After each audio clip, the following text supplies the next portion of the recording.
Hello කොහොමද මේ දවස්වල SB එකේ වීඩියෝ එකක් වයිරල් වෙනවා ඉස්තෝත් විරාජ් වික්‍රමනායක ළමෙක්ට ගහපු එක.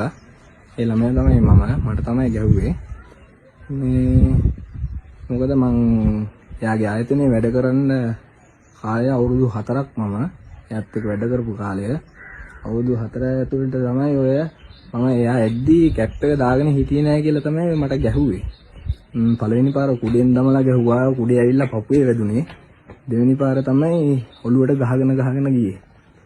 මේ එදා දවසේම උදේ මම ඒ ආයතනයෙන් ආවා එළියට. මොකද ගුටි කකා වැඩ ගන්න බෑනේ අපිට. අපි එතනට යන්නේ සල්ලි කීයක් කර ගන්න එයාගෙන් ගුටි කන්ද නෙමෙයිනේ.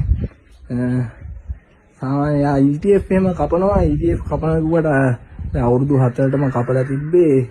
ඒකට අපිට කොලයක්වත් මොකුත් අර සාමාන්‍ය මාස 6න් 6ට කොලේ නානේ. එහෙම කොලයක්වත් අපිට දුන්නේ නැහැ. මොකද අවුරුදු 4ටම ETF කපලා කොහොමත් ඒක මට හම්බ වෙන එකක් නැති වෙයි.